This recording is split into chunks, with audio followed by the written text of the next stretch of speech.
to Country Music Matters. I'm your host, Michael Monroe Goodman.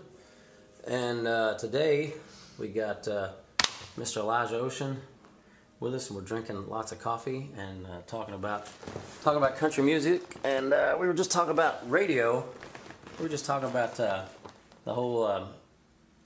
It's a good point. Like you were saying, like how country radio, it's not even recognizable anymore. It's like when you're listening, it's like you get like a rap song, then you get like a heavy metal song, and you get like a techno sounding song. It's like what is this station?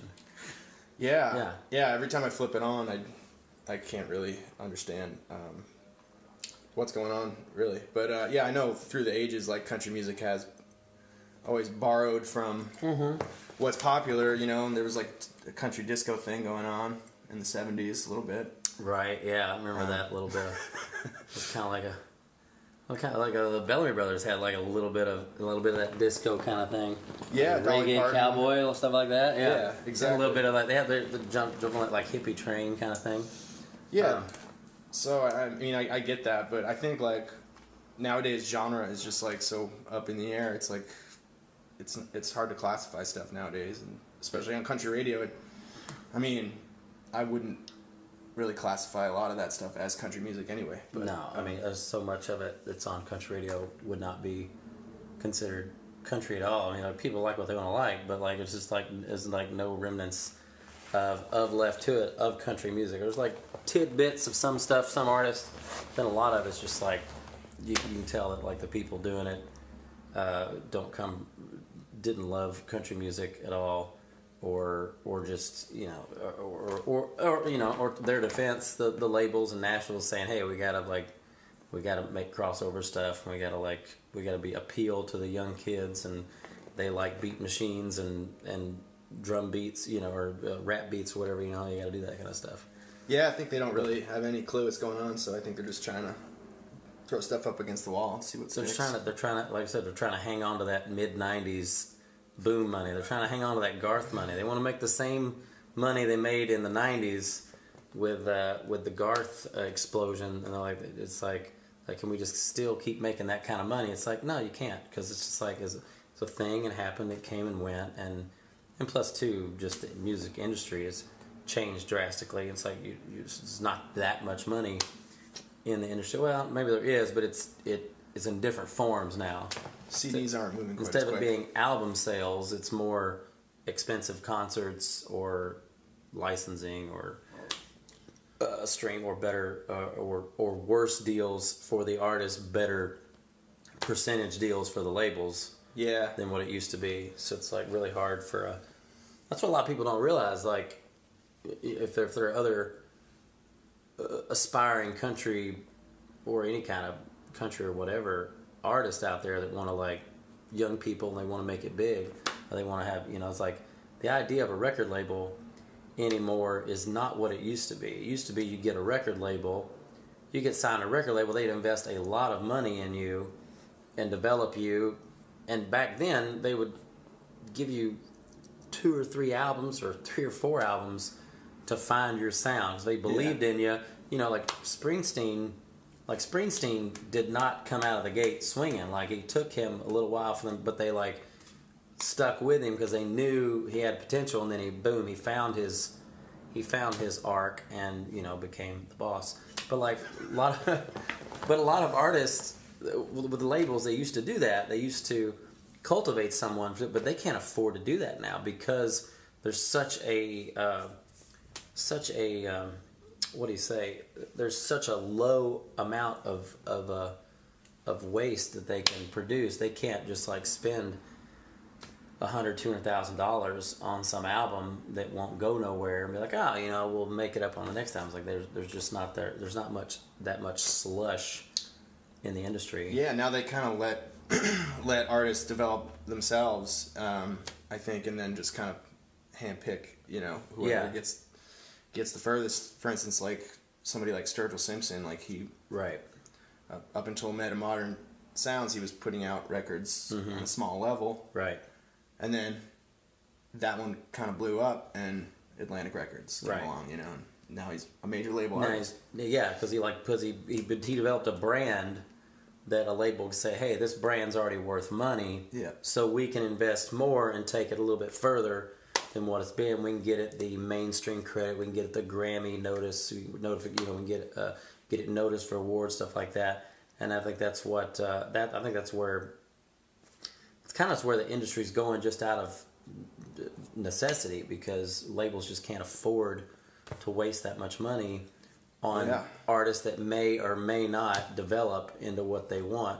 Or they also just have the Voice and the American Idol thing like that, so they just they sign on all these TV contestants and hope that maybe one out of 200 or 300 of them is the next Carrie Underwood, and and it's like the rest of them are. It's like no big deal. We didn't lose any money. We still got the TV ratings or whatever, and they're gonna grab them, while they can lock them into an exclusivity contract. And if for some reason some Voice or American Idol person takes off with the general public, then they've already got them. They've already got locked down. They can, monopolize on that. But if that person's just a passing fad and they're just people are just going to really know who they are while the TV show's on, and once the TV show's kind of gone, people forget, then it's like, and the label's like, it's like, we don't need that artist no more because they're not a commodity.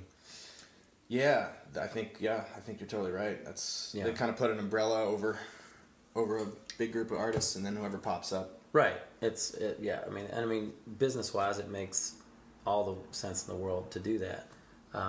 Artistic-wise, though, I'm not sure if it always. No. It gets the person who maybe would just sell the most, which is, yes, that's a great business model, but right. I think it takes the right industry people to find artists that are real true artists, right, and that will have that longevity in a career and see it in somebody at a young age and got something to say. And that's the thing too. It's if you've seen that movie Star is Born, I really liked the little tidbit they put in there, with Bradley Cooper saying he didn't have anything to say. They kind of stated what an artist is, because a lot of people can sing. A lot of people can sing, a lot of people can play guitar, some people can songwrite, but it's only a select few that have something to say. Like Springsteen had something to say. Merle Haggard had something to say. Sure did. Waylon Jennings, Willie, Chris Christopherson, those guys had something to say. Johnny Cash, they had something to say that no one had ever said before. They said it in their own way, and that's what people connect to. And it's that's what you should.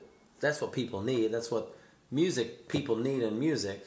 And I think maybe, sadly, I think there's just not that many of the the key holders right out there that genuinely care about. You think back.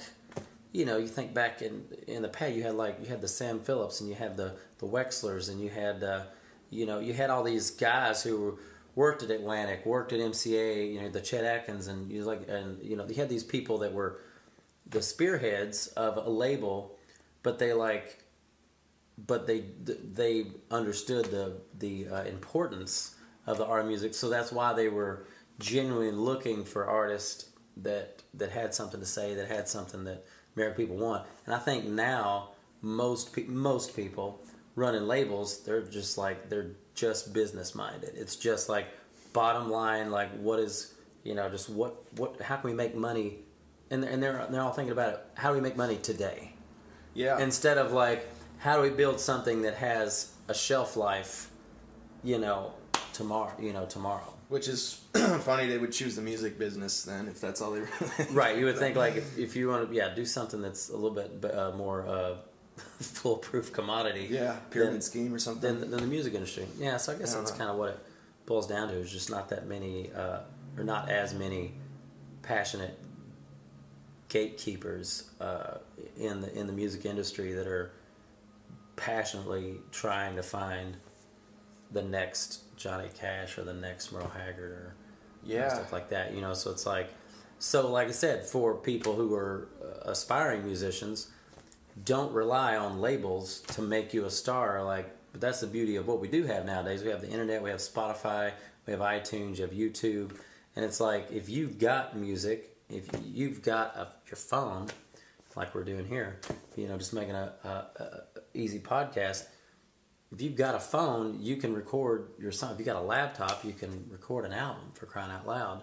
If you, with a little bit of tinkering around on YouTube and figuring out how to record and mix and all that stuff, you can pretty much create your own music and upload it to Spotify in 10 minutes, and everyone around the world can listen to your music immediately. So it's really more of, I think, the artists are going to need to, and they're already doing it, people like Sturgill, who was, building his own fan base, like Cody Jinks too, who's someone, a Texas guy who was not on a major label, who was really building his fan base, and now he's a bigger name, and he's going to get bigger labels or whatever to invest in him. Mm-hmm. But it's like, you got to take charge of your art form nowadays and put it out there yourself and just hustle, whatever, Which I think is great. I really enjoy being an independent artist. It's just, maybe it just fits with my personality or something. Yeah. I'm not. I've tried to work with people before, and I just don't. I always end up disagreeing with the way that they're trying to guide me, and maybe sometimes they do have my best interest in mind. Right. Maybe they were right, but I just feel like I always have to kind of discover that for myself. Right. Or stay true to what. Yeah. Yeah.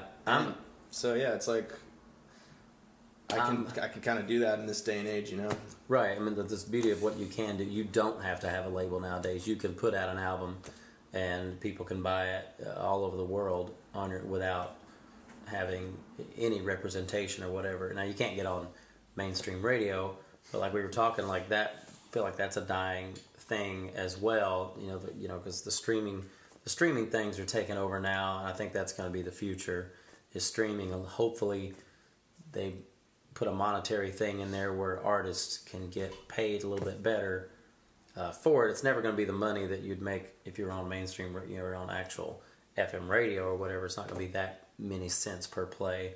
But if they can at least make it better than what it is now, for streaming artists, that's going to be the future of it. I'm of the mind, if I've for the longest time I've said I would give anything to find my own Colonel Parker, because Colonel Parker took half of everything Elvis made. Yeah. And I'm like, what, if someone could hustle and open the doors for me the way he did, I'd gladly give him half, as long as he doesn't touch the creative part. If I can still be in creative control and know what I want to do with my music, I would love for someone else to be like the car salesman, a businessman or whatever, but that's kind of hard to have nowadays, unless you become a big enough brand where someone wants to step in and do that. But like I said, it's you gotta be your own promotions guy, your own marketing guy, your own producer, your own social media. You gotta be everything, which can be exhausting to do all that, and then also turn that off and be an artist. Yeah. But at least you do have that freedom of you don't have to let no one tarnish your vision, because you can be in control of everything. Yeah, I've always done everything myself, from the graphic design to the web design to right. Writing the songs and singing them and booking and everything. And I always just do it to the best of my ability, and right. Sometimes it works okay, sometimes it doesn't work, and right. It's fine. I can still have the creative control that I want, and mm-hmm. I think it's just my personality. Yeah, well, it suits you. Yeah, if you can do it on your own, that's great. Yeah. So we were talking. Of course, you just got. Let's talk a little bit about your new single. Your what's the song? Bring back that Bakersfield sound. Bring back that Bakersfield sound, which is a song and just a damn good slogan. That's a damn good revolutionary thing. Let's bring back that Bakersfield sound. It's a good sound. It's right up the road. Why not? We bring it back there and in LA and do it. Let's bring that back. Yeah. So that song's been doing well for you. It's been doing well. Yeah. Played Yeah, it got played on a bunch of different radio stations. Nice. Locally here on Go Country 105, which is cool. And somebody in Boston played it, and somebody in New Orleans played it.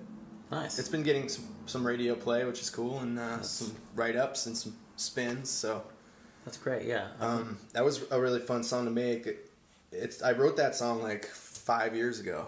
Really? It's like an older song. Were you just kind of sitting on it for a while and then just recently like, hey, record that? Yeah, kind of. And like, well, actually, so I recorded a version of it back then. Mm-hmm. And I never released it. And then recently, like this fall, I rediscovered it and I was like, oh, this is pretty cool. Like, I like this recording.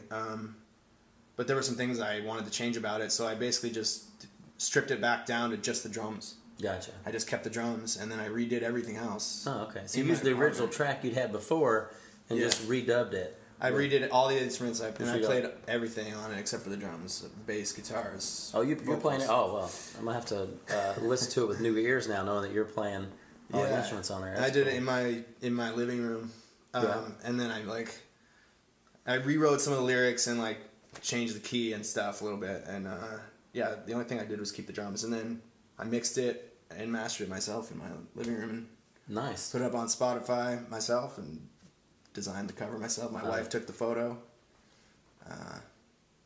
and then I did the PR stuff myself too, which it felt good to not have to like hire somebody and go out of pocket for like something that I know is not really gonna like make a ton of money just getting played on Spotify. Well, that's good that you were able to do the PR part of that. It was just. If you're doing your own PR, is it just calling media outlets or calling bloggers or whatever and just pitching to them, just kind of just hitting them up and seeing what sticks? Yeah, well, I've made a lot of contacts over the years in different places, so I just basically did it very informally, just be like, hey, man, like, remember me? Like, I haven't put out a song in a year, and I know you, like, wrote about the last one. Thank you. Just wanted to send you this new song I'm putting out. You know, like... Nice. And, I got some good responses. That's I've seen some of the write-ups that you posted. It seems like that's getting good responses. That's good. Yeah. And so you're going to that's a single. Are you gonna turn that into be part of an album that you're working on currently, or? I don't think so. No. I have.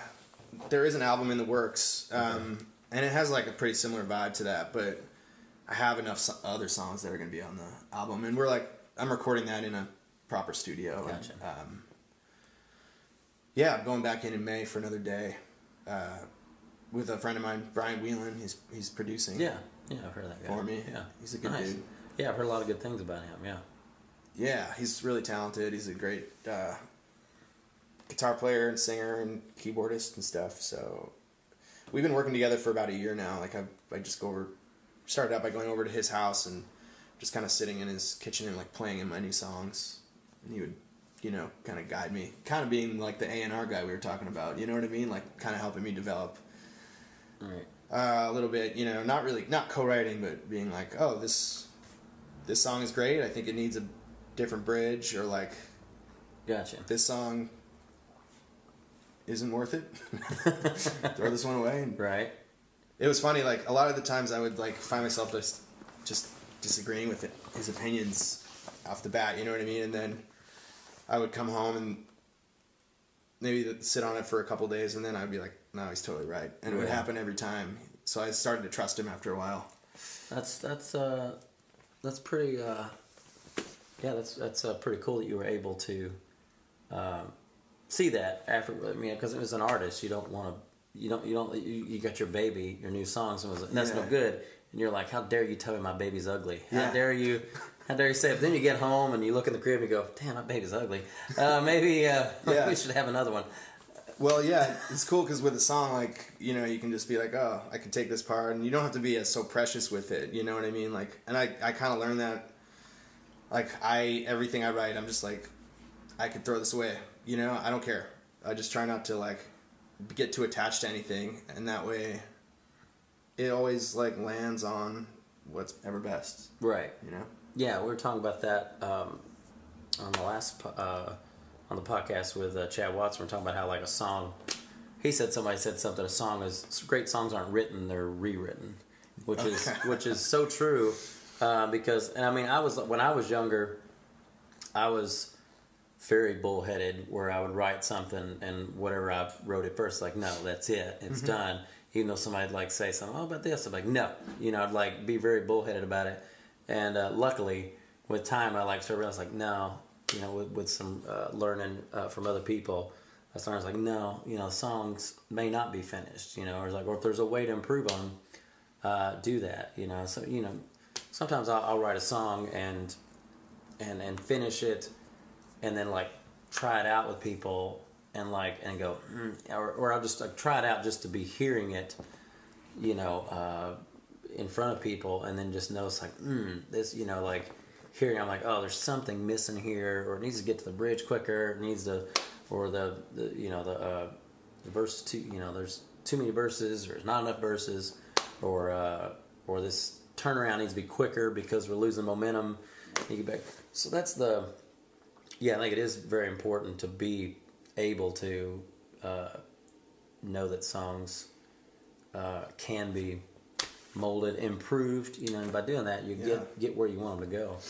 Yeah, which is the spot that I'm trying to get them to is trying to make them sound like I didn't overthink them or something. Right. You know what I mean?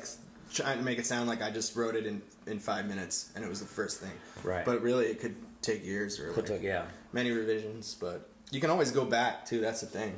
You don't have to keep your changes. No, you can always go back to it. That's the thing I had a few months ago. I took I made myself do a songwriting challenge. I wanted to make myself write a song every day. I was going to do it for 30 days. I think I lasted 13. Yeah. But at least I got that many. But I pulled out books, legal pads that I had when I was 16, and I found 2 or 3 songs there that I had written lyrics to, and maybe I could somewhat remember the melody I had, or some of them I couldn't. But I was there's something here. It need, and with a more mature mind, I was like, oh, well, this needs to be tweaked here like that. But then I did it, and I wrote a couple songs out of writings that I had from when I was 15, 16 years old. And I just revised them now, and and I was and now I love them, and I'm I'm so glad I picked that back up, which is another lesson of you can use everything, nothing can go to waste. Mm-hmm. Whatever you got a song idea from 10, 15 years ago that you never figured out how to finish, one day you'll figure out how to do. I've had that way, but I've had songs before where I've had the chorus. And didn't have a clue how to set it up in a verse, and then someone said something, and I went, "Oh, that's the story," and then I was like, "Oh, now I know how to write the rest of the song." Yeah, it just clicks. Yeah, you just it's when you get those little gifts of songs.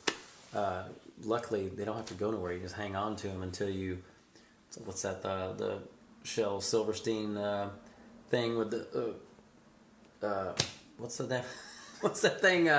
What the book he has that has the circle with the missing piece and it rolls, I think I know which one you're talking about. Yeah. I had The Sidewalk Never Ends. That's a great one. The end of the side, where the sidewalk ends, growing up. And then, I remember another book that we had, too. I can't remember. Is it All the Places You'll Go or something? But there's the one, you know what I'm talking about, Yeah. A songs like that, you could have that wheel that's missing a little piece, but you just keep going along, and one day you're going to stumble across it, and you're that was the piece I needed for this song or whatever. So it's always important to do that for any other aspiring songwriters. Now, where'd you grow up? I grew up in Maine. Maine? Great state of Maine. The great state of Maine.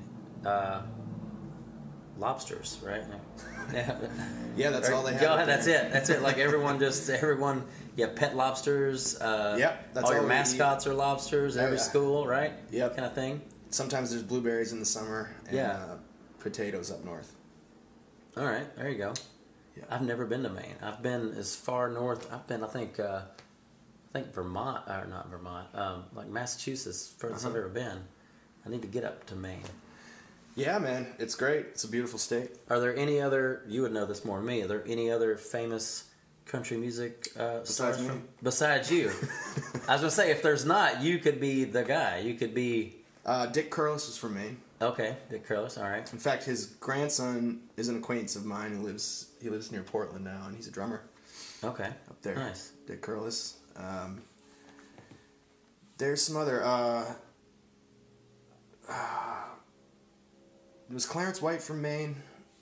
I would not know. I guess he's not really a singing star per se, but he's still a legend. Still, yeah.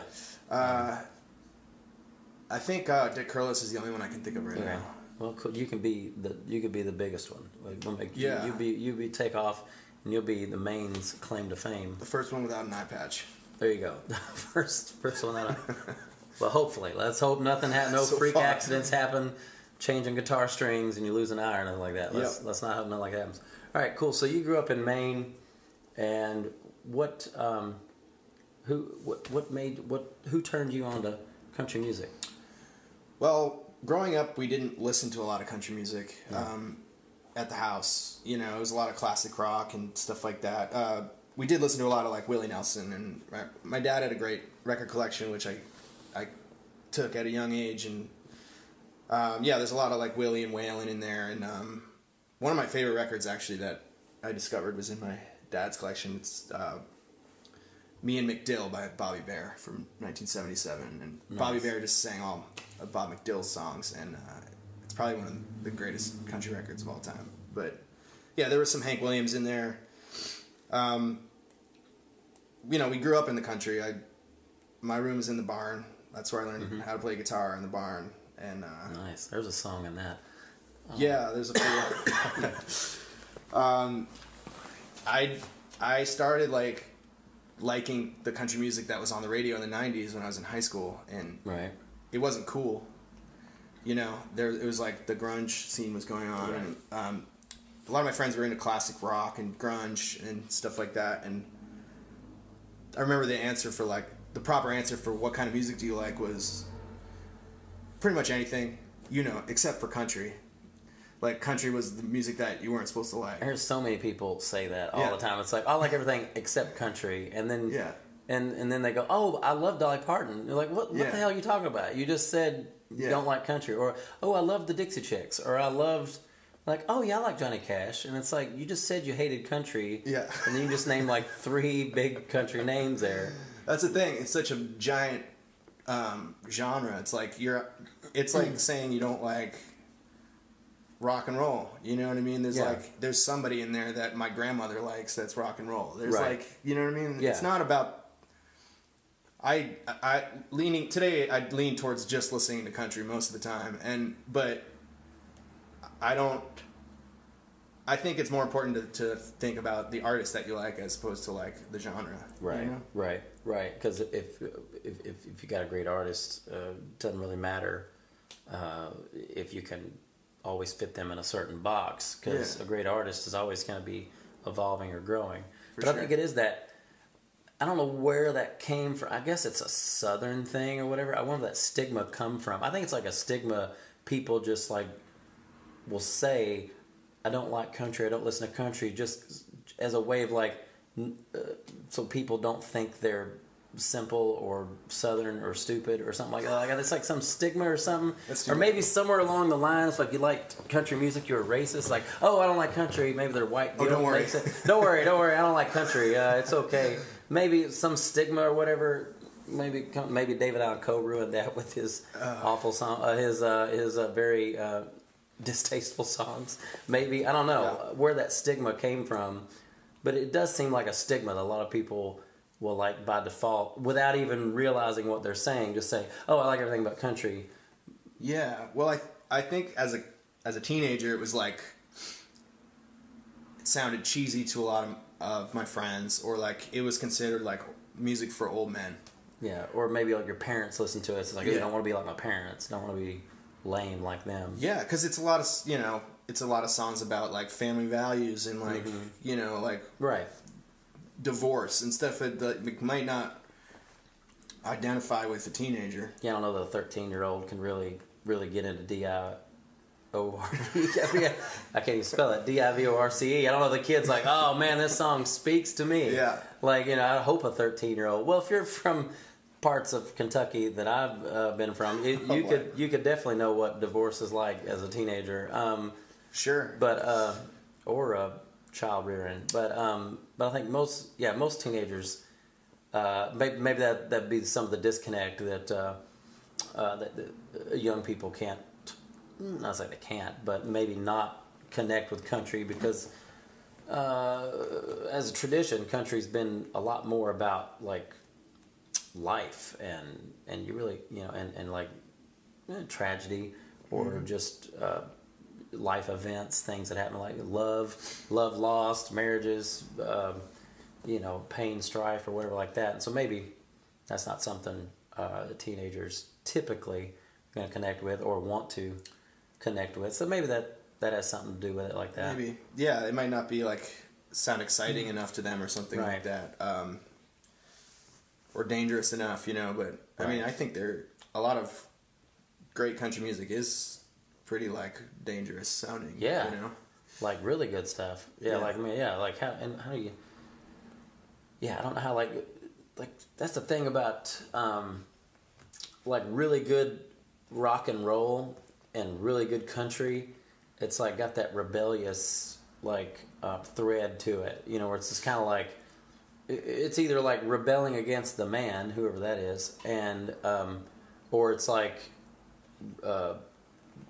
rebelling against life, or the tragedy of life, like like the blues singers or country singers could sing about this damn horrible hand that was given to me in life or whatever, and trying to make something beautiful out of it or whatever, or just sticking it to the man or whatever.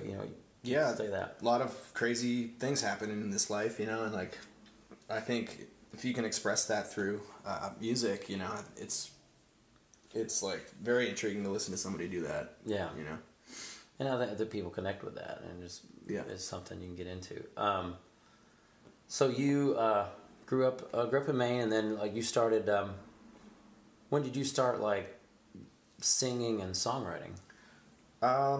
Well, I asked for a guitar when I was about 13, an acoustic, because I got super into Bob Dylan. Mm-hmm.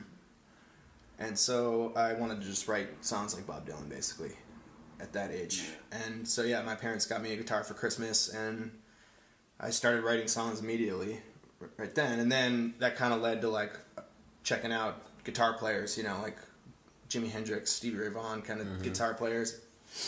And so I asked for an electric guitar and got one of those, and started taking lessons and stuff, and like got super into playing guitar, more like blues kind of guitar, blues jazz, and that's what I ended up studying in college for a few years, like jazz guitar. Jazz guitar. Oh man, I wish I knew.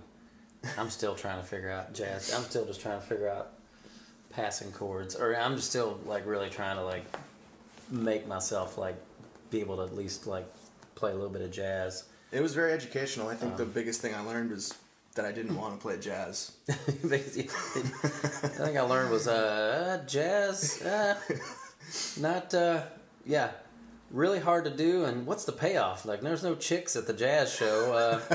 Like let's just get me a flying V guitar and play Smoke on the Water. And that's basically what I learned. Right. I do love listening to jazz music. It's great. Yeah, I love jazz. I love the intricacies. It's to me it just seems like calculus or something. Listening, because it's so complex, and the people that have been able to play it over the years that are just phenomenal at it just blows my mind. Like Wes Montgomery, who's my favorite jazz guitar player. I'd give anything to play guitar like him, and I've always like associated like jazz being this like rocket science kind of thing, but like when you kind of know, like Wes Montgomery was like a very uneducated man. I think maybe he was illiterate, but but he was a master. Like maybe he didn't learn theory like maybe someone would go to school and learn jazz theory now, but he figured it out himself, and he was a master of it. Even if maybe he didn't understand the whole rudimentary of it, he sure played it like he understood it. Yep. Which may I love that. I've always wanted to like be better at jazz, just to like improve my country guitar playing. Because I listen to like people like Brent Mason and like John Jorgensen, who are like two of my favorite guitar players, and they have that jazz side of them. So like they like can do that and make country solos sound country, but like just have that little nuance that sets them apart and makes it not sound like the same pentatonic, riff or whatever. I guess my jazz education did help me a little bit too, because like we play a lot of Western swing stuff, getting more into that, and like I love it when the jazz is incorporated into country music. It's like really fun. Really fun dance music and just like interesting harmonically, Right. And definitely that Western swing, like Bob Wills, Sleep at the Wheel, that kind of stuff. Like you definitely got to have some jazz understanding. Oh yeah, big time. To play that stuff, and that's my approach to it. Is like if I could just play some Bob Wills tunes, if I could play some guitar like Ray Benson, I'd be ecstatic. It's like 12 chords in the truth. Yeah, right. 12 chords in the truth. Yeah, maybe more of that. Like It's a country song where you play every note in the scale and not in the scale. You play every note on the guitar. Like, how do you figure out how to play every note on a guitar or a piano in a song? That's an art in itself. Yeah. So you grew up writing as a teenager, and then now you're here in L.A. How long have you been in L.A.? Going on 5 years. 5 years. Cool. And where were you before that? Were you in Maine before that, or? I lived for 5 years in New York. Oh, that's right, New York City. Yeah. The hub of country music. Yeah, it's always has been, always will be. Right, where they. Have you ever seen that movie Rhinestone? I don't think so. Oh my God, you gotta. That's mandatory viewing. If you've never seen the movie Rhinestone, watch the movie Rhinestone. It's like the worst movie. It came out in like '82 or whatever. That's That's when you came out. Well, there you go. Two things that come out in '82 that are questionable. But if you've ever seen Rhinestone, it's Dolly Parton, who's a doll. It makes anything great, and it's her and Sylvester Stallone. And the whole point of the movie is Sylvester Stallone is this like ridiculous cab driver, and Dolly, to get out of her club contract at the hottest country bar in Manhattan. She has to like turn Sylvester Stallone into a country singer in a few weeks or whatever. Oh wow! And it's beyond ridiculous. That sounds fun. It is like it's jaw dropping bad when you're watching it. There's a thing. When I was a kid, my mom, God bless her, she had the worst taste in everything. Like she because I've like she's not watching. She's gone now. I'm sorry. But she watched. She would watch. My mom would just watch Chuck Norris movies all day long, which are pretty good. But like some of the bad Chuck Norris movies, where it's just like no story, but we just want to see him roundhouse kick somebody for an hour and a half or whatever. That's what he's good at. You can't go wrong with that. But like, my mom watched Rhinestone like constantly. He's on TV. That and like 9 to 5 and That's the Warehouse in Texas, which those are great Dolly Parton movies. But my mom watched Rhinestone, and my mom thought Rhinestone was like Gone with the Wind or whatever. And so as a kid, I just remember seeing it briefly. But then I watched it as an adult several years ago, so I forgot about it. And I was like, oh my gosh, this movie is awful. But it's like awful in a bad... It's like you watch it and you're just like, you can't believe this is a movie. And there are moments... There's a lot of hilarity in it because it's so ridiculous. And Sylvester Stallone is just over the top. So maybe I should watch it. And if you ever follow... there's a podcast, How Did This Get Made? With some of the comedians from UCB have a podcast. And they rip movies to shred. Rhinestone, I think, is one of their most popular podcasts they've done. Because some people love that movie and everybody loves Dolly Parton. And the way they just rip that movie is hilarious. Because they're like the hub of country music, Manhattan, like where everyone goes to be a country music star. You go straight to Manhattan. Yep. That's like Broadway. So it's like you were in New York for a while, but I do know people in New York. I got several friends in New York that are great country artist musicians. So Me too. I'm sure you had several gigs there and some cool venues and fan base. Yeah, I did pretty well there. I mean, I ended up just working construction basically, but there's this great place called Skinny Dennis now in Williamsburg that I started playing at the last year I was there, and that's just like a country themed dive bar. Nice. It's really sweet, and they have music 7 nights a week. They pay the bands to play all night. You know, it's like you don't find that very often in the city. So is it kind of like a cowboy palace? It was kind of like you just had music kind of every night of the week. The band sets up in the corner. You know, it's small, but there's a jukebox and a bar and Willie Nelson pictures and stuff like that. It's great, and so like that's where I usually play now in New York. When you go back, yeah, I'll just bring the band through and play there all night, and people come out and they love it. Cool. I'm gonna remember that. If I get to it, I'm gonna hit them up. So that sounds like a cool. Yeah. Sounds like a cool venue. It's really great. Yeah. So then you came out here and you're working on stuff. So that's good. Yeah. And I know you've you're kind of like me. We're kind of like one of the few guys that like has a band and just does nothing but like old school, traditional type country. You know, you got that reputation as well. Yeah, I guess so. I mean, I try not to limit myself, you know what I mean? But I think my general rule is like I'll only sing songs that I feel inspired to sing. Right. That I like. I only sing songs I like, and so right. It ends up being a lot of stuff from the 50s and earlier to up through the 90s, you know, a lot of 80s stuff. There's not really too many songs that click with me, you know, that came out recently. But like I have a lot of my own songs that fit in. Mm-hmm. So those are the new ones I do. Yeah, that's been my approach to it as well over the years. I was kind of like you. You know, of course, I grew up backstage at the Opry as a kid, but I did not appreciate it at the time. I was your kid or whatever. Or I say not appreciate it, but I wasn't aware of what I was around. Yeah. And I also wasn't aware of how much it seeped into my bones until I got older.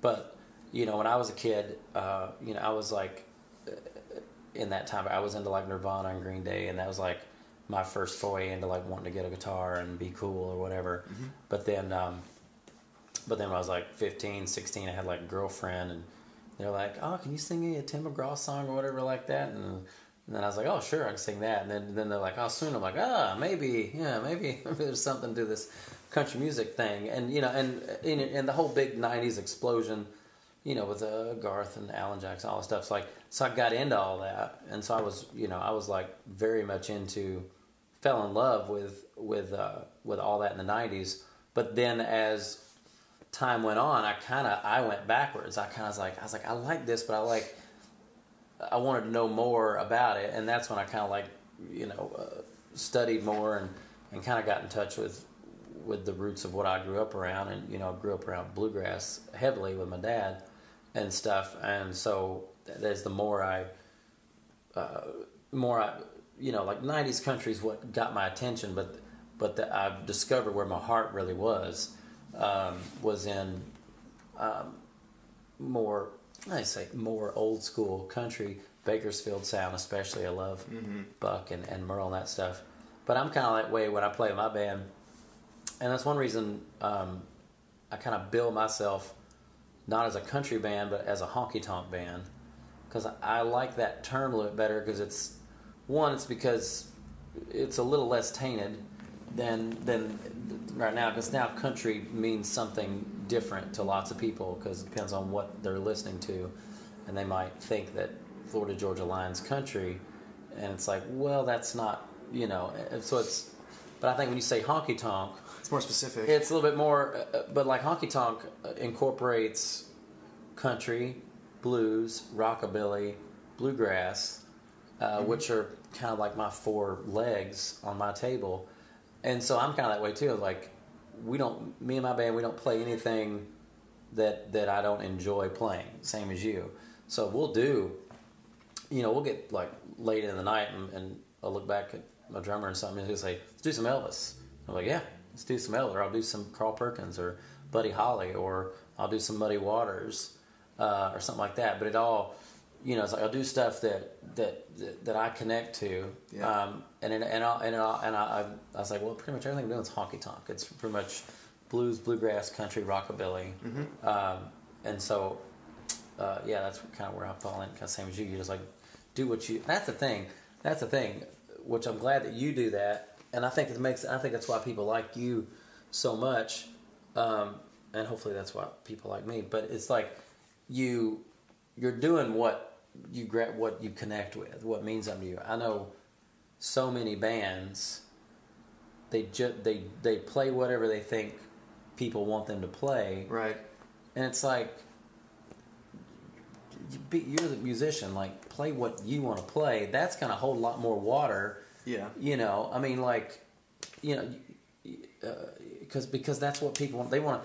If you're up there playing something, your heart's really not in it. It doesn't matter if it's the new hit song and people want to hear it. It's like it's not gonna come off the same way. It's like, go ahead, a jukebox for that. It's like, but be a band that knows who you are, and that's why I see like so many bands, and they'll do like something. They'll do like, I'll see like bands, and they'll do like a Bob Wills song or something, and then they'll do a Florida Georgia Line. It's like, who is this band? Like, what are you as a band? It's like you don't really have an identity. It's like you're just trying to be everything. Mm-hmm. But I think with all art, when you try and be everything, you end up bringing nothing to the table. Where you got to be more specific. If like Bruce Springsteen or Billy Joel or the Foo Fighters or whatever try to like just do something different because a fad's happening. It's like it's not gonna appeal well because they're not being true to their brand. I mean, it really comes down to the brands. Whether it's like, what's your brand? If you went and seen a Disney movie and it looked a lot more like softcore porn or whatever, you'd be upset because you'd be like, this is not the Disney brand, And if you go see Merle Haggard and all of a sudden he like starts ripping into like a heavy metal, you'd be like, what the hell is this? You'd be like, it's like be true to your brand, whatever your brand is. If it's being Florida Georgia Line or if it's being Elijah Ocean or Michael Monroe Goodman, it's like be true to your band. That's gonna be more interesting.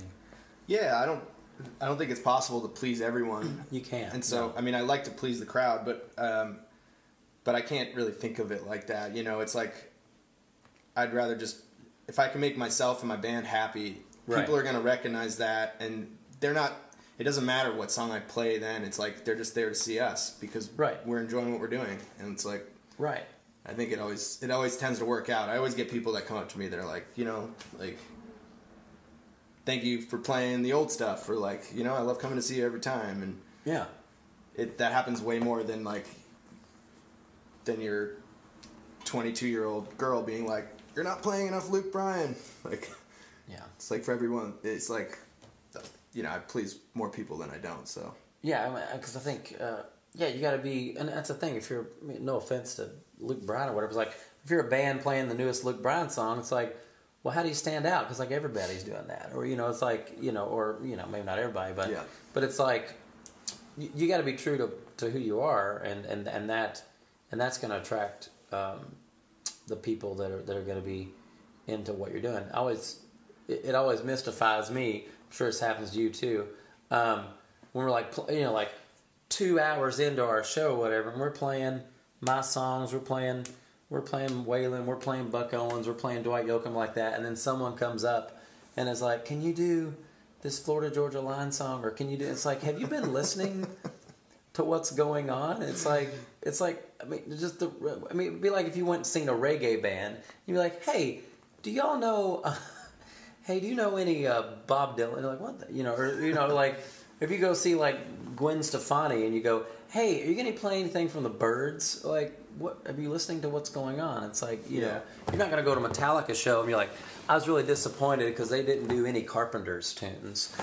It's like, it's hilarious, people do that, but that's people won't come out and people are going to get crazy requests or whatever. Oh yeah, it's tough to deal with the crowd sometimes. Yeah, but you just got to make the best of it, I just got real good at lying. So people come up and say, "You do wagon?" I was like, "I don't know it." And it's like, no, I did know it. I knew it years ago when it was Old Crow, and then when Darius got hold of it, I was like, I'm not doing this no more. You know, Bob Dylan actually wrote that chorus. I know, it's like, yeah, it is derived from something he created, and then Old Crow like tweaked it or whatever, right? Yeah, he did. He was in a movie in the '70s with Chris Christopherson. It was a Western movie. I can't remember the title of it right now, but he did the soundtrack as well. Yeah. Like "Knocking on Heaven's Door" was originally part of that soundtrack, but I think the chorus for that song came from a demo for that soundtrack, and like somehow, Old Crow Medicine Show got a hold of it and wrote all the verses. Yeah. And then started playing it out, and it got really popular. It caught on. Yeah. Eventually, Dylan got his cut of the songwriting royalties. Like, I think he had to go to court to do it. Did he really? I believe so, yeah. Huh. That's odd. You would have thought Old Crow gave him credit right off the bat or so, or maybe it was, I don't know. I'm not sure how it really worked out. Maybe it was a partial credit or whatever, just partial thing. Yeah. So he made probably some good royalties off that. Yeah. Well, that's kind of like I used to do that song years ago. And my camera's getting this one quit on me. I used to do that song years ago when it was an Old Crow song or whatever, when no one knew it. Yeah. And I would do it, and like the little clubs I played back in Kentucky or whatever, people like fell in love with that song, even though it was not at all mainstream. No one knew it, but it was like this like underground kind of thing that people loved. And then when Darius did it, it became real mainstream. Or whatever, which is fine. It's good for them. Old Crow, I'm sure Old Crow's happy with the money they're making off that, and that's fine. But then it's like my thought of it is like this: like, well, if somebody comes up, well, Michael, do you not think Wagon Wheel's a good song? It's like, I think Wagon Wheel is a good song.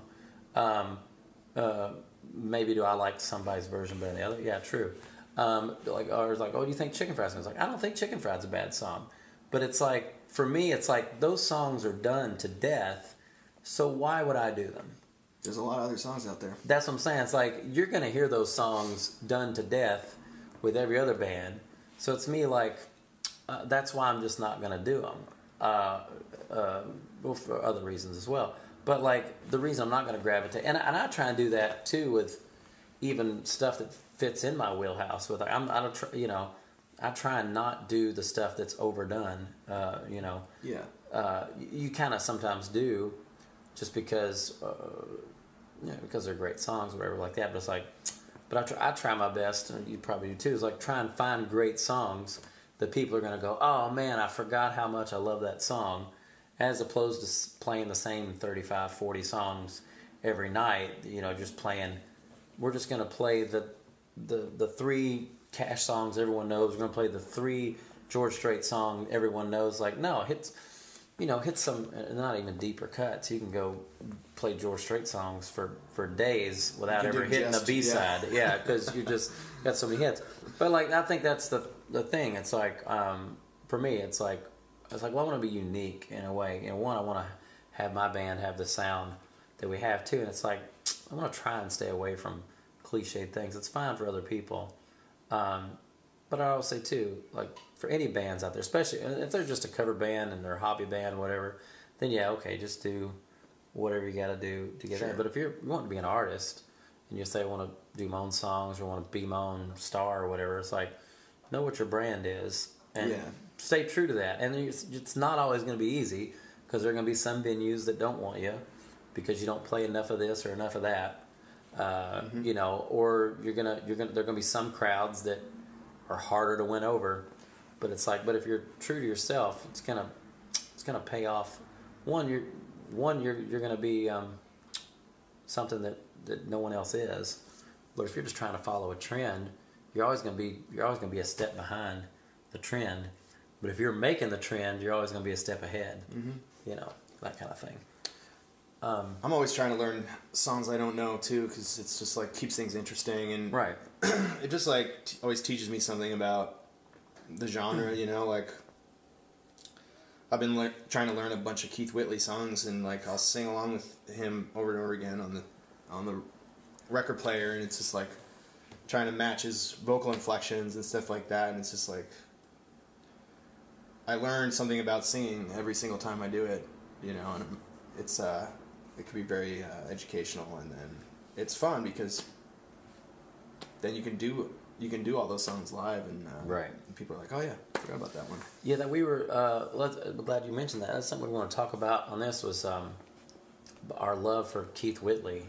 I think is, and a lot of people say this, like maybe the best country vocalist that ever was. I mean, it's hard to really say that. It's not a contest, but no doubt one of the most richest, most amazing country voices that ever was. Yeah. And gone too soon. You know, like you said, died in '89 from alcohol poisoning or drinking too damn much alcohol. Yeah. And dying. But that's yeah. So yeah, let's talk about Keith Whitley. Let's talk about it. Yeah. He was. I think he didn't even really like believe that his voice was as great as it was. Like he was very humble, honestly, and you know, I think he was still trying to find his voice when he died. And I can listen throughout the '80s and like some of the bluegrass stuff that he did earlier with Ricky Skaggs, just how far his voice really came up until the point he died. It's amazing to hear the growth. But I think he was next in line in that style of, say, like Jimmy Rogers, Lefty Frizzell, Merle Haggard, Keith Whitley. It's like that kind of style. I think he ended up covering a bunch of Lefty Frizzell songs, and he was very into that, the way that Lefty Frizzell sang, with just like a lot of extra notes in there and holding out notes, and that real honky-tonk vibe, which not a lot of people were doing at that time in the 80s. Yeah, his I Never Go Around Mirrors, which was a Lefty song, it's like, man, that's such a great rendition of that song.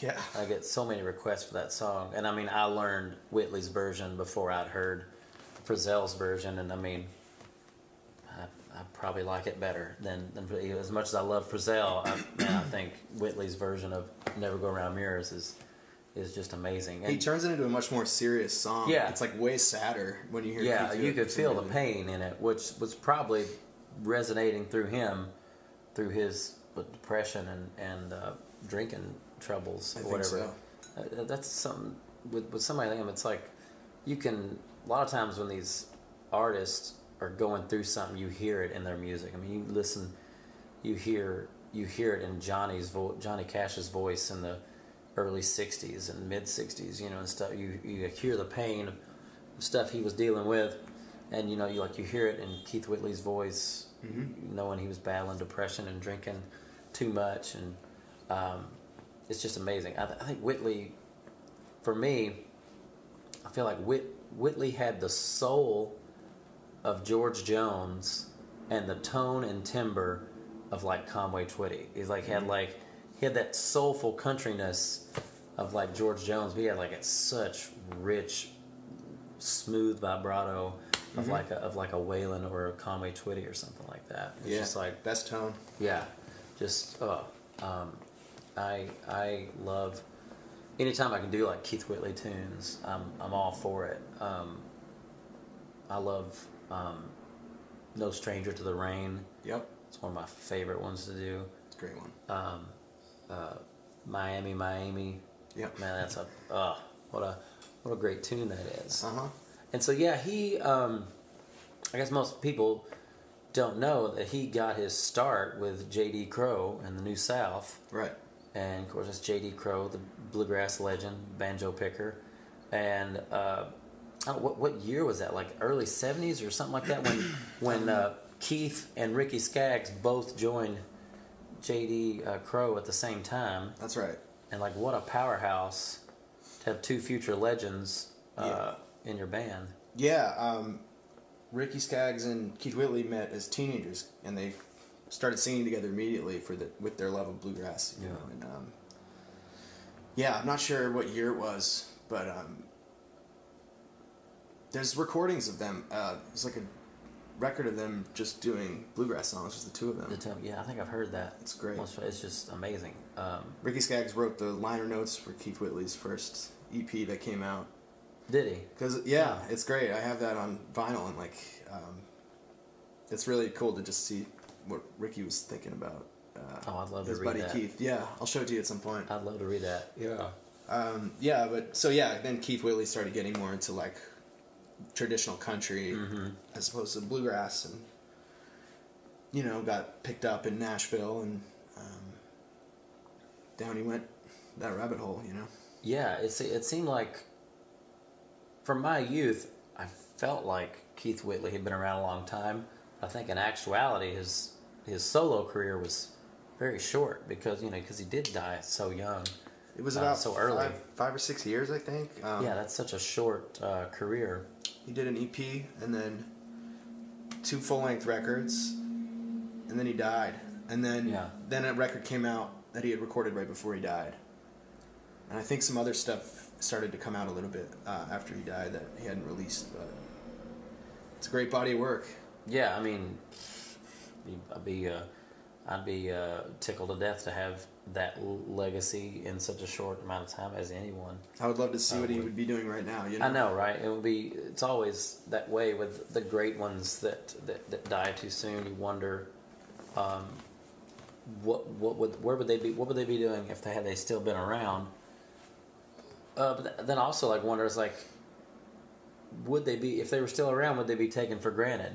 It's because it's always that thing. Sometimes when people die in their prime, it's like people remember them going out on top, and then plus 2, there's just that human reaction to mourn and cherish someone because they died so young, and it makes me wonder. It's if Whitley was still around today, would he be just another?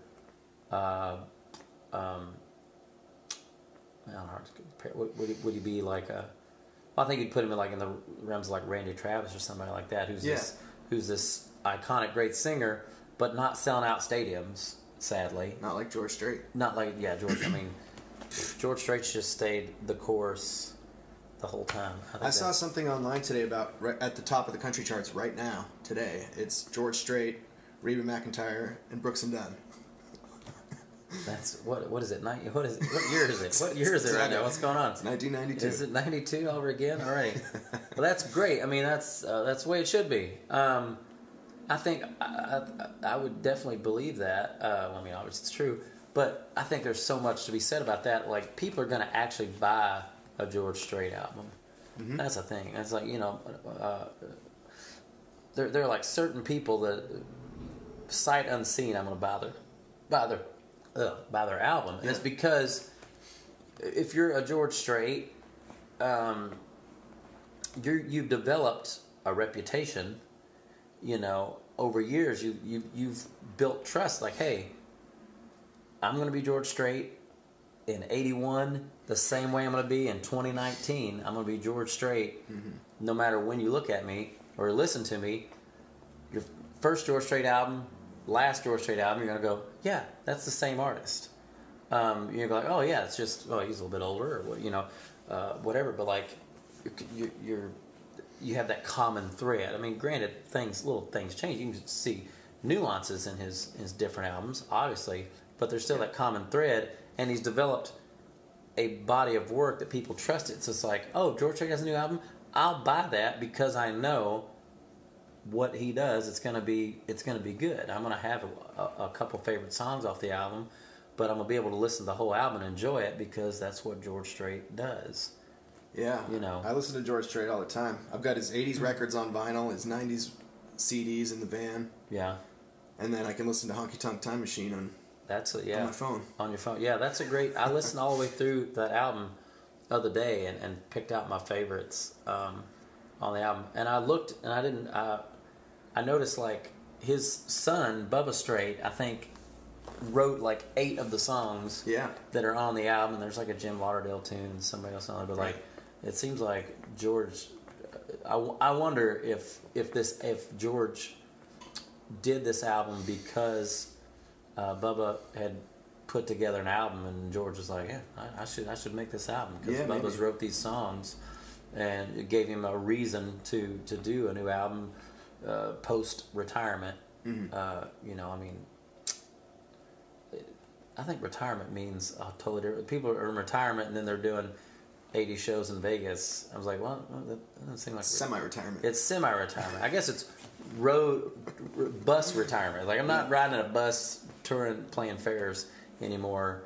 Retirement. I'm only going to do sold out shows in Vegas or something like that, which as he should do. If I was George Strait, that's what I would do. If I've got the career he has, I'm just going to be in Vegas for like 3 weeks out of the year. If you want to see me, come there. Sure. And then I'm going to be home with my family the rest of the time. Like, Pay hell yeah, if you can do it. Yep. Hell yeah. And he's earned it, and he's good enough that he should be able to do that. Mm-hmm. Wouldn't it be so great if... Wouldn't it have been so great if, like, George Jones and, Waylon and guys like that could still be, toward the end of their career, had been able to just do that when you think, like, I know George Jones was out still touring till he died, just playing, like, small 500, 600 seat venues 2 or 3 nights a week, where... Like, man, shouldn't people sell out a 4,000 seat Vegas showroom for, several weeks out of the year for George Jones? Like, yeah, they should. You'd think. You'd think, but... A legend. Yeah, but, and then it's great that people are appreciating George Strait while he's here, because one day he won't be here, and, and he'll be gone or whatever, as they all do.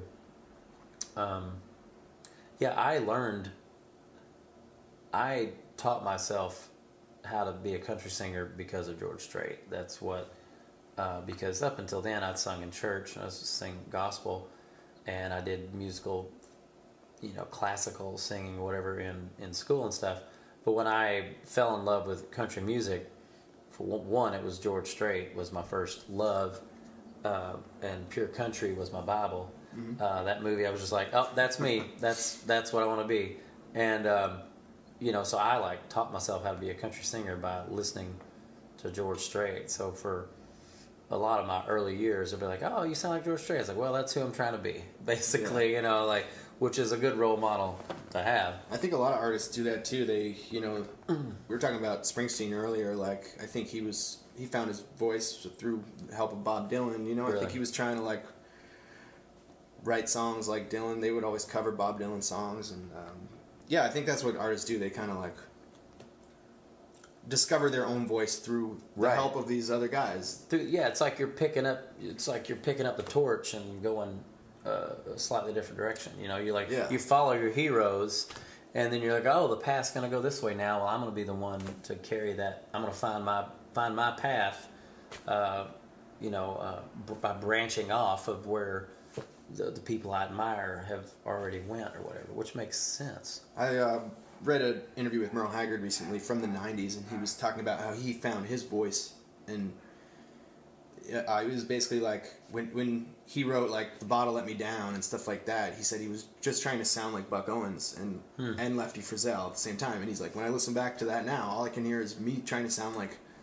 Buck Owens and Lefty Frizzell. And it wasn't until a few years later where he said that he actually found out who Merle Haggard was and what he sounded like. Mm-hmm. And found his voice. Yeah, with the help of those guys. Yeah, I can attest to that as well. I'm sure you can say the same thing. I'm still, kind of like with each album I put out, I'm kind of finding more, or as with more and more songs I write, I'm kind of figuring, I was like, oh, these are my influences, and it's like, okay, what about this is me? What can I do, or what feels natural?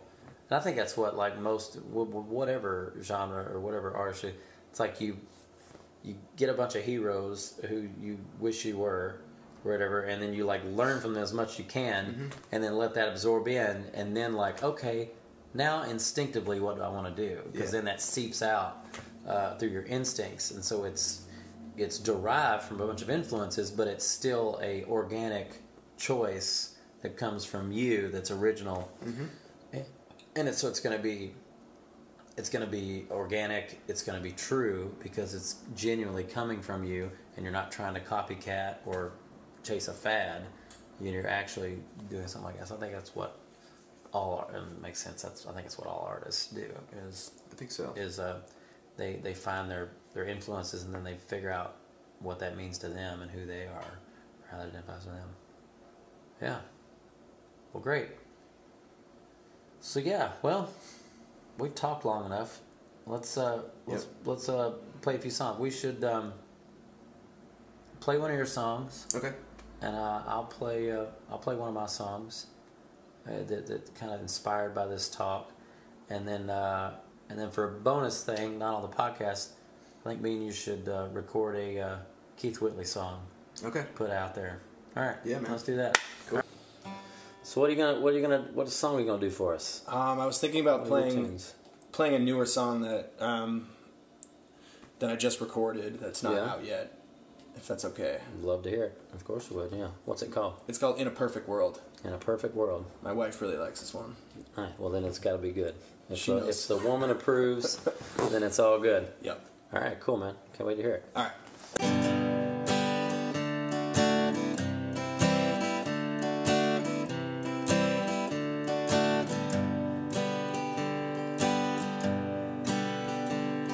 There's rain in California, and babies never cry. There's always a happy ending. Old Yeller never dies. When you come in at 6 a.m., you tell me where you've been. In a perfect world, you're still my girl, but that ain't the one we're in. The check is in the mailbox, the truth is on TV, and I don't have to work a job where the boss talks down to me. I never smell that strange perfume that you wear now and then. In a perfect world, you're still my girl, but that ain't the one we're in. In a perfect world, your clothes would still be folded in their drawer, and you'd give me a goodbye kiss when you walked out that door. I won't see you at the grocery store, holding hands with your new friend. In a perfect world, you're still my girl, but that ain't the one we're in.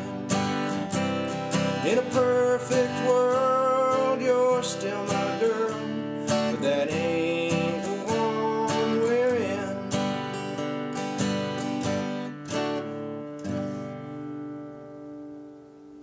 Hell yeah, I like it.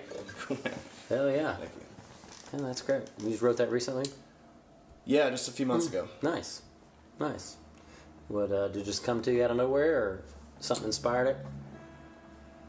Well, it was raining, Yeah. so that's where I got the first line. That's where you got the first line, yeah? Yeah. Nice. Yeah, it's just about just a guy suspecting his girl of cheating on him, and kind of Right. like being in denial about that, which probably happens every day. Been there. Guilty as charged. But I've made enough of those mistakes. Yeah. Yeah, we've seen it all, but yeah, it's not really something that I'm going through personally. No, at the moment. it's obviously not. But, They're happily married, yeah. Yeah, just my imagination, I guess. Right. That's always. It's always funny. I'm sure you get this too. It's like people, if you write a song, they think like, "Oh man, that true?" You know, it's like no, like, well then how'd you write it? You know, it's like, well, I don't know. How does Al Pacino, do what he does without actually killing people? Like, because he's an actor and writer. It's like you'd be inspired, but yeah, I mean, because sometimes you put yourself emotionally in a place that maybe you're not in, but maybe you've been there before, or it's just your imagination running wild or whatever, and you think of that stuff like that. But it's always funny, because I don't know about you, but when I in the past I've had like girlfriends or whatever, and they're like, who'd write that song about? You know, and I'm like, oh, well, no one. Like, yeah, right. You know, like that. I don't want to hear you play that song because I know it's about some girl you used to date or whatever. It's like, oh my gosh, like, quit. It's not quite as simple as that. I know, yeah. It's like, yeah. You know, like I always pull from different experiences, stuff I see on TV, stuff I read about, you know, stuff that I have no idea where it came from. Right. Dreams, like, and you kind of just piece it together. Yeah, I think that's what most songwriters do. I mean, there are those songwriters out there that just only know how to write from their own point of view, or and maybe whatever. But I think most songwriters, seasoned songwriters, you're able to pull information or inspiration from anywhere. I mean, I obviously when I was younger, it was, well, granted, I'd get like weird just tunes in my head or lyrics in my head that I didn't know where they come from. And but then I a lot of stuff I wrote when I was early teenager was just all my pain of my first love breaking my heart. So I just sat in my room for like a year and a half and was depressed and just wrote a lot of really not that great songs, just like trying to like get better songwriting and get out all the pain or whatever.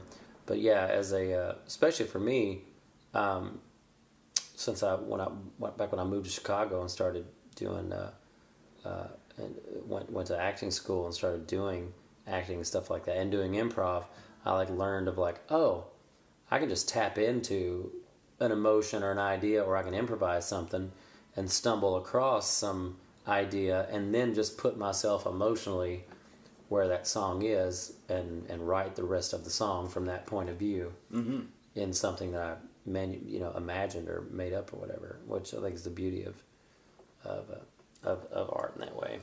Yeah. Oh, great! I love that song. Thanks, man. I look forward to hearing it again. I'll do since we're doing like love songs. Well, that was like a sad song. I'll flip it and I'll do a newer one of mine that I haven't recorded yet. That's like a happy, good ending, whatever love song called "Back in My Heart." Cool. See if I get all the verses right. I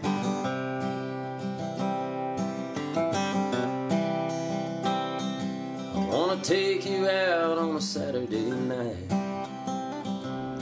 and dance beneath the pale moonlight.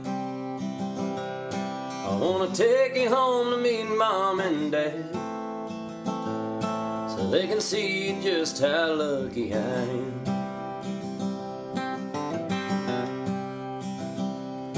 I wanna trust in you with everything. I'll save my money and buy a ring. I'll find a spot just you and me,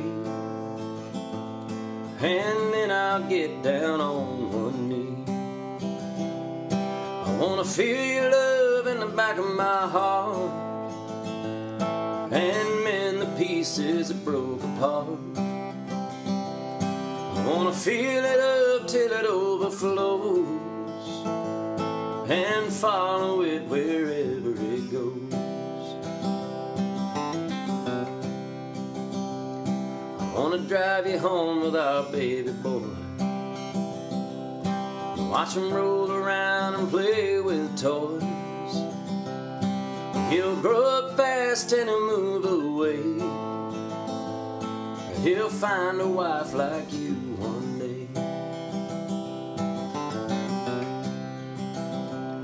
I wanna take a vow that'll never end. Wake up each morning, do it again. I wanna lay with you when you're old and gray, and next to you in a cold dark grave. I wanna feel your love in the back of my heart and mend the pieces that broke apart.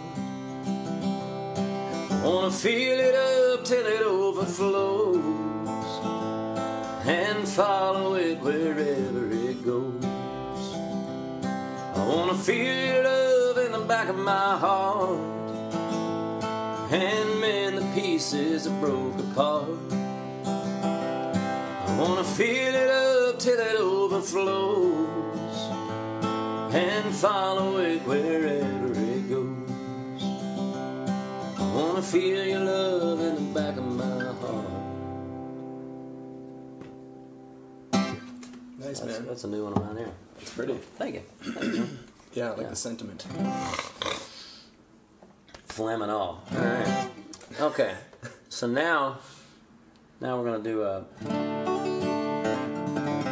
song, not for the podcast, but we'll do it as a YouTube video to promote the podcast. Let's do a Keith Whitley too.